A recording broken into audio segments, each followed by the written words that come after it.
Els dilluns volem oferir també l'espai en què abordem cada setmana una qüestió des de la perspectiva de la salut mental. En aquest cas, com fem aproximadament un cop al mes, ens centrarem en un tema relacionat amb la sexualitat. Parlarem de l'anomenada escletxa de l'orgasme, un concepte que fa referència al fet que, en termes generals, els homes tendeixen a assolir l'orgasme amb més freqüència que les dones durant les relacions sexuals. Intentarem analitzar les possibles causes d'aquesta diferència en la població, si respon a factors biològics que ens faciliten l'aparició o si, per contra, és el resultat d'un model falocèntric promogut per determinats discursos socials. I amb qui ho farem? Doncs cap novetat, i ens n'alegrem perquè saludem el David Cueto, psicòleg de capçalera de la Brúixola, que també exerceix al despatx Dr. Guilera, Psicoset Nesplugas i Acepteco a León. David, què tal? Molt bona tarda. Muy buenas tardes otra vez. A veure, comencem per preguntar-te des de quan fa que s'estudia aquest fet i si existeix un consens vers aquesta idea que comentàvem ara sobre l'escletxa de l'orgasme. Claro, el concepto orgasmo ya lo tenemos claro, pero esto de la brecha, en principio en 2005 salió un estudio, como tanto en psicología con estudiantes universitarios, que era una especie de encuesta de, bueno, ¿cuál es la probabilidad de que llegues al orgasmo en una relación de sexo con pareja o sin pareja? Creo que en este caso no había esta distinción y salió, bueno, en una muestra de 800 estudiantes de que el 95% de los hombres decían que sí y solamente el 60 y pico de las mujeres decían que no. Aquí se empezó a tener como curiosidad, diferentes datos y esta pregunta se fue repitiendo durante varios estudios hasta que hoy en día existe el constructo, digamos, psicológico de la brecha del orgasmo que va desde una probabilidad del 25 al 50% de que el hombre, digamos, con autodisposición de género masculina diga que ha llegado al orgasmo. Aquí hay muchos matices porque no es general. Se supone que esta brecha que habéis hablado también en la introducción es relaciones heterosexuales. Cuando se pregunta a mujeres en relaciones homosexuales o bisexuales, dicen que esa brecha apenas existe. No sé si me explico. Y lo mismo con hombres homosexuales. Los hombres homosexuales parece ser que reportan también un 95% de probabilidad de llegar al orgasmo en relación sexual. En mujeres, como digo, homosexuales o bisexuales, 90-95%. Pero esta caída en picado está relacionada con relaciones heterosexuales. Normalmente aquí hay muchas variables de sexo no en pareja, ahora podemos ir analizando, pero sí que es un hecho como ya digamos asentado en psicología, en sexología, de que una mujer heterosexual reportará menos posibilidad de llegar al orgasmo, ¿no? Que es esta sensación tan placentera, tan sensorial, que es vista como una culminación, ¿no? Culturalmente no tenemos asociado como a que es la resolución de la relación sexual y que a partir de ahí ya se ha cerrado, con lo cual esta brecha genera mucho malestar, está como muy bien transmitida la idea de que genera, bueno, problemas de autoconfianza, autoestima, incapacidad de alcanzar, digamos, un yo basado en el placer y, como digo, es una brecha que se pregunta en bastantes estudios y se ha ido replicando, que en esta psicología tiene ciertos problemas a veces en replicar, digamos, estudios o teorías psicológicas y constructos, pero sí que esta brecha parece que es un elemento bien asentado, bien estudiado, que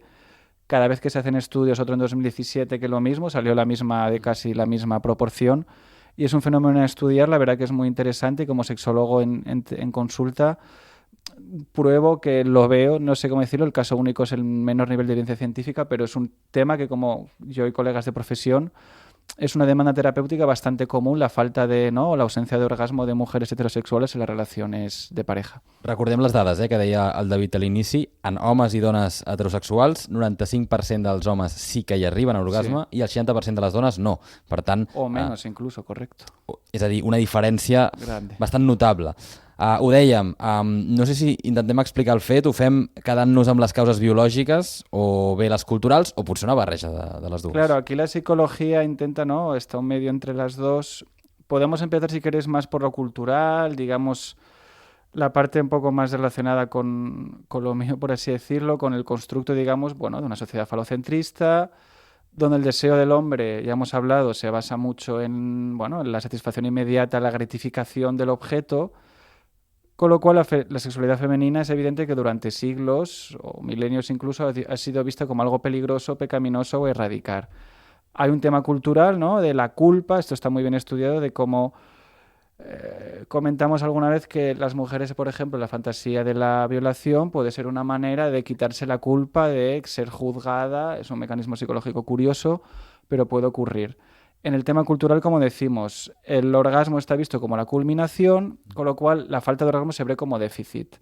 Aunque la ciencia diga que se puede tener una relación sexual satisfactoria sin orgasmo, yo creo que todos tenemos como, bueno, a través de libros, cines, películas, ¿no? Lo que se ve en muchos temas audiovisual de dos personas llegando al orgasmo al mismo tiempo, ¿no? Que parece ser que es la culminación de la resolución, tiene que ser al mismo tiempo, cosa que es un tema que es muy discutible. Con lo cual, si a nivel cultural tenemos como unas variables, o por ejemplo guiones sexuales, ¿no? De las relaciones sexuales tienen que tener preliminares, sexo oral, sexo, ¿no? Penetrativo, y la brecha del orgasmo también va mucho por ahí, con el tema del mito de la penetración, ¿no? De que los hombres sí que parece con el tema de la penetración pueden conseguir el orgasmo, pero la mujer, por anatomía, hay una parte de anatomía que se llama el clítoris, que ha sido evidentemente bastante obviada a lo largo de la historia, que es una parte a lo mejor más sensible, que hay diferentes teorías sobre su existencia, de por qué está ahí o por qué no. Y la idea sería presentar que si a nivel cultural hay una mayor represión del deseo de la mujer y mayor tendencia a ver a los hombres como, como el placer tiene que ser satisfecho a través de ellos, ¿no? De motivación, de estudios que dicen que la mujer tiene más motivación que el hombre en que el compañero heterosexual alcance el orgasmo a nivel, digamos, universal.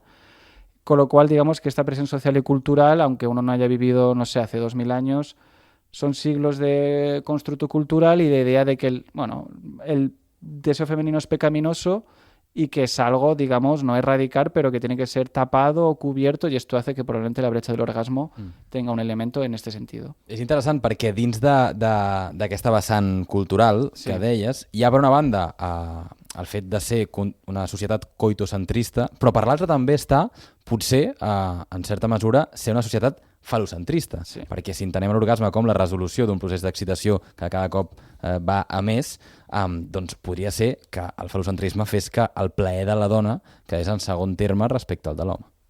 Exacto, la idea, incluso esto se habla con sexo casual o sexo en pareja, que la brecha parece que es mayor en sexo casual. Aquí hay muchas variables, pero una, por ejemplo, es que hay estudios que dicen que una mujer será menos probable que haga sexo oral, será igual de probable que haga sexo oral a una relación más, digamos, espontánea o casual que la pareja, mientras que el hombre no. Entonces, en relaciones heterosexuales, por ejemplo, casuales, parece ser que hay un déficit o una ausencia bastante grande de sexo oral por parte del hombre a la mujer heterosexual, que es un factor predictor de orgasmo femenino, ¿no? El sexo oral, la presencia del mismo, y parece que hay una ausencia en relaciones, digamos, casuales entre hombres y mujeres. Esto puede ser una variable, otra, por ejemplo, como hemos dicho, los guiones sexuales, la disposición, como decimos, de la culpa del deseo, ¿no? A nivel fisiológico, el tema ya solamente la menstruación, ¿no? Como es un proceso, digamos, de culpa, de ocultamiento, por ejemplo, en ciertas mujeres, en ciertos, ¿no?, elementos culturales, con lo cual sería resaltar la idea de que, primero, hay una creencia, un constructo social basado en el hombre activo, mujer repositorio del deseo, donde no es importante, y luego una parte fisiológica muy interesante de cuál es la función del clítoris, si evolutivamente tiene sentido o no, porque en principio en el hombre la eyaculación y el orgasmo van de la mano, en principio a nivel fisiológico, pero en la mujer lubricación, eyaculación y orgasmo no son como exactamente de la misma contingencia, la misma correlación, y aquí hay muchas discusiones, muchas variables que todavía son analizadas y que no se sabe muy bien realmente, por ejemplo, el caso del clítoris, cuál es su función o por qué está ahí. Et volia preguntar també per les edats. No sé si és una variable clau per entendre aquesta diferència de quan s'assoleix o no l'orgasme i si les dones més joves tenen més dificultats, per exemple, a l'hora d'assolir-lo que les que tenen més edat. Muy interesante, Lola. En principio esta brecha se mantiene en el tiempo. Es decir, quitando algún estudio que he leído que dice que los hombres homosexuales a partir de los 50 años reportan menos placer o menos sensación placentera sexual. Digo, en estos estudios en concretos, aquí las variables pueden ser analizadas, pero sí que parece que esta brecha se mantiene con el tiempo. Es decir, que desde una mujer joven hasta una mujer más adulta existe la misma brecha, digamos, de distancia entre hombres y mujeres heterosexuales. Sí que el deseo reportado, la satisfacción reportada, tiende a aumentar un poco con los años. En muchas estadísticas o muestras, las mujeres al cabo de los 40-50 años reportan más satisfacción sexual que con 20 y con 30. Que esto es un poco contradictorio con la idea de la juventud que tenemos hoy en día, ¿no? De la primacía de la juventud, pero sí que esta brecha es muy curioso de que no disminuye, es decir, no es que se acorte, simplemente a lo mejor mujeres más mayores reportan más placer, satisfacción sexual global, pero no en la brecha del orgasmo directamente, con lo cual es un tema curioso. I aquí la menopausa podria tenir alguna cosa a Probablemente veure? hay un tema hormonal, como decimos, el cuerpo, ya solamente en estudios científicos se ha intentado obviar a las hembras a la hora de pedirme, ¿no? Estudiar medicamentos con ratones, por ejemplo. Esto es un tema muy, muy complejo, pero sí que es verdad que no disminuye por la edad y que temas fisiológicos de la mujer, ¿no? La menopausia, este mito a lo mejor que hemos hablado de la tercera edad, ¿no? De que a partir de cierta edad no se puede tener deseo ni satisfacción, esto es totalmente falso, pero sí, aquí hay muchas variables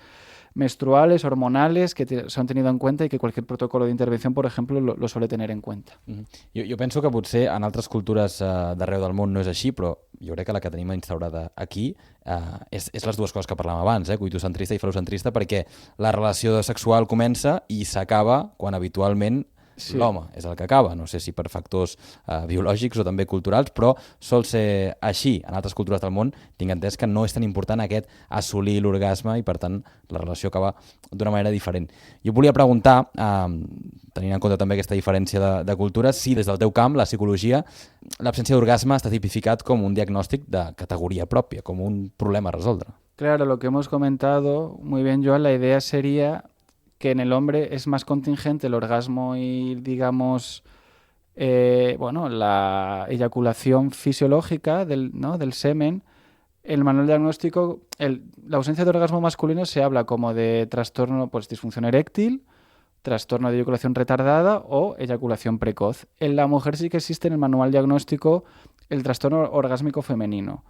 Las variables, los criterios suelen ser que tiene que ocurrir una ausencia de orgasmo entre un 75 y 100% de las relaciones y durante más de 6 meses. Luego hay pequeños, como suele haber en trastornos mentales, especificadores de si es general, si es concreto, como ha aparecido, ¿no? Aquí hay múltiples variables, pero sin el manual diagnóstico existe la etiqueta de trastorno del orgasmo femenino, en el deseo también el trastorno de interés sexual femenino también, pero como vemos esta diferencia fisiológica, ¿no? Como en el hombre se habla de disfunción eréctil normalmente, ya sea antes o después o no existe, y en la mujer se incluye el orgasmo porque sí que, como decimos, la lubricación no tiene por qué ir correlacionada con el deseo o la excitación. De ahí que si hay una etiqueta, tenga una etiqueta nosológica propia que permite tratarlo, tener protocolos, y esto de la brecha, como decimos, ya son 20 y pico años de, digamos, de consenso científico, de consenso empírico, y a la hora de tratarlo, que tenga su propia categoría es muy importante para que se hagan protocolos, estudios y se avance en el tema de, un tema que merece ser estudiado en más profundidad. Abans ho deies de passada, però entenc que aquí també té una importància la confiança que tenim amb la nostra parella sexual. Exacto. És a dir, el sexe casual potser és més difícil per les dues parts assolir aquest estat d'orgasme, però en una relació amb una parella que ens comuniquem, que tenim confiança, que estem no tan cohibits potser a nivell físic, és més fàcil assolir l'orgasme, això sí. Correcto, los estudios hablan que, como decimos, el uso del sexo oral es un factor predictor, ¿no? De las mujeres. Hay estudios que reportan preguntan a mujeres, ¿qué es lo que ha hecho en esta relación que te satisfaga o te sientas sexualmente, digamos, recordemos, orgasmo y satisfacción sexual no tiene por qué ir de la mano, pero en este caso el orgasmo sí, y las claves eran casi siempre lo mismo. Digamos, juego previo, ¿no? Sensación, digamos, de apego, de cercanía, sexo oral, comunicación, ¿no? Hablar lo que a uno le gusta, no le gusta. Esto recordemos que a la hora de hablar de ausencia de orgasmo, la variabilidad individual es gigantesca. Esto pasa mucho en psicología y con un tema de sexualidad yo creo que es incluso más importante. Hay un tema de genética. Alguien puede tener mayor predisposición, menos predisposición, con fases vitales. No es lo mismo un cuerpo joven que un cuerpo más adulto. Con lo cual sí que es verdad que eso el sexo casual está muy bien pensado, Joan, porque si hay más comunicación y más sexo oral, parece que es más probable que haya, digamos, un orgasmo y con estimulación clitoriana, que esto es un tema que con un sexo penetrativo a veces se obvia, pero si hay sexo oral, estimulación clitoriana y comunicación, es más probable, claro, evidentemente con una pareja con complicidad y mayor proceso de comunicación de lo que quiere cada uno, será más probable que las dos partes, o especialmente la mujer, en una relación heterosexual, alcance el orgasmo. Sí, abans deies això, 75% i 100% de les relacions sexuals durant 6 mesos, són aquests els límits que posaves per veure que es pot identificar com un problema, però clar, també et volia preguntar, perquè és veritat que moltes vegades hem parlat de la falta d'educació sexual en general a la societat, que potser les noies joves que comencen a practicar sexe no els hi sorprèn no tenir un orgasme perquè és part de l'aprenentatge. No sé si també això ho veus palès a consulta, on reps moltes més dones més adultes, diguéssim, que venen a consulta per aquest problema, que no pas joves que ho veuen com una part del camí. Tal cual, Joan, esto ya lo explicaba, ¿no? Eric Fromm hace ya varias décadas, que los humanos tenemos una creencia de cómo aprendemos automáticamente procesos, pues cuando somos bebés nos acompaña a aprender a caminar, a hablar. Yo creo que tendemos a pensar que como tenemos apego y cercanía con otros humanos, mágicamente aprendemos a tener un sexo, digamos, placentero o a saber querer, por así decirlo. Y en esto, como explica muy bien Joana, hay una curva de aprendizaje. Un cuerpo joven es más inexperto, que necesita un parte de autoconocimiento. Si cada uno tiene un umbral del dolor, un umbral del frío, un umbral de físico, bioquímico, con el orgasmo pasará lo mismo.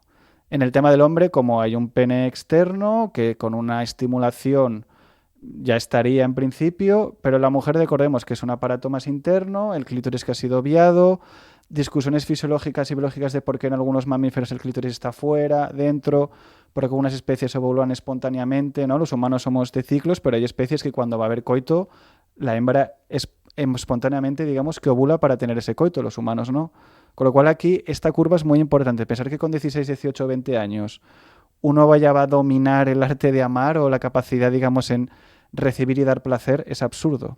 No digo que hay que tener una fecha o un número de veces mínimas, pero sí que es verdad, Joan, que lo que has comentado de una chica joven, especialmente en un mundo bombardeado, el tema de la imagen, el tema de la presión, relaciones muchas veces que te comentan que han sido, presionadas de cierta manera, le han dicho que tiene que hacerlo, la otra persona es muy insistente, con lo cual hay muchas variables, ¿no? O de fiesta, bajo el influjo de alcohol, otras sustancias, con lo cual es muy importante la psicoeducación, saber que hay una curva, que esto no se trata de lo que vemos en las pelis de siempre es un coito además, siempre se obvia el sexo oral, siempre se obvia, ¿no? Los dos llegan a la vez, esto no es ningún requisito para que la relación sea placentera, con lo cual sí, la educación es importante, pero saber que alguien joven necesita un proceso de autoconocimiento, como decimos, de curva. Habrá chicas con un umbral más alto, más bajo, mayor sensibilización en el clítoris. Hay estudios que hablan de la distancia del clítoris y la uretra puede predecir el orgasmo o no, a nivel anatómico. Hay que muchísimas variables a analizar y sí, un poco de paciencia, autoconocimiento y cariño es importante para alcanzar un poco la placidez sexual total, por así decirlo. Ara ho deia el David, i ja per tancar una mica el tema, hi ha diferència del llindars de dolors, de fred calent, la distància entre clítoris i uretra, vull dir que hi ha molts casos en concret, diguéssim, no generalitzem amb tot el que veiem i pensem què està bé i què no, i et volia remarcar, que ja ho has dit, la comunicació. És a dir, és important comunicar-nos amb la nostra parella sexual, encara que no sigui una parella, diguéssim, estable de molts anys, i després, si no soluciona aquest problema, entenc que llavors sí que l'especialista seria la figura clau per resoldre-ho. Exacto, al principio, la pareja tiene que tener sus procesos de aprendizaje, pero para eso están los profesionales de la salud mental, de que alguien que ha vivido, por ejemplo, esto es un clásico en salud mental, mujeres que han sufrido abusos, ¿no?, sexuales o físicos de cuando son más jóvenes, hay una desconexión evidente de su cuerpo por diferentes mecanismos de defensa hacia el placer. A lo mejor una persona quiere hacerlo por sí misma, pero cierta ayuda psicológica o terapéutica con medicación puede ayudar. Con lo cual, lo que dices muy bien, Joan, es una curva, es un proceso de aprendizaje, pero si vemos que dura mucho tiempo, la frustración va a un aumento, notamos que al final... Cuidado con compararnos por lo que nos cuentan o leemos fuera, que también hay mucha, digamos, edulcoración de esto. Pero sí que es verdad que la salud mental, por lo que sé, hay gente que tendrá menos capacidad, menos... Bueno, si existe un trastorno mental, por ejemplo, esto muy estudiado, alguien tiene ansiedad, depresión clínica, trastorno bipolar, trastorno obsesivo-compulsivo, afecta la abolición, el querer hacer cosas, la sensación de placer. Con lo cual que tenemos claro que si alguien está pasando un proceso depresivo clínico, por ejemplo, la probabilidad de que tenga un orgasmo en principio es menor. A lo mejor no, a lo mejor el orgasmo es más buscado porque es un poco más sensación de placer, que esto es muy paradójico, pero aquí al final sería tener paciencia, autoconocimiento, insisto, las variables serían estimulación clitoriana y sexo oral, son como las dos pilares que se apoyan un poco la terapia. Luego hay intervenciones como se llama focalización sensorial, tocarse sin alcanzar el orgasmo, darse caricias, besos. Hay protocolos desde hace décadas para tratar, o sea, el problema del orgasmo, del deseo, y buscar ayuda profesional si vemos que esto en la pareja o con una persona causa un malestar clínicamente significativo, no? Que sería el criterio de trastorno mental. Doncs, David Cueto, com sempre, moltíssimes gràcies per tenir-te, per venir aquí amb nosaltres a la Brúixola. Com dèiem, parlem sobre salut mental, un cop al mes ho fem en clau també de sexualitat, un camp també d'expertesa teu. Com sempre, moltíssimes gràcies i dilluns vinent més. Bona tarda. Muchísimas gracias, buenas tardes.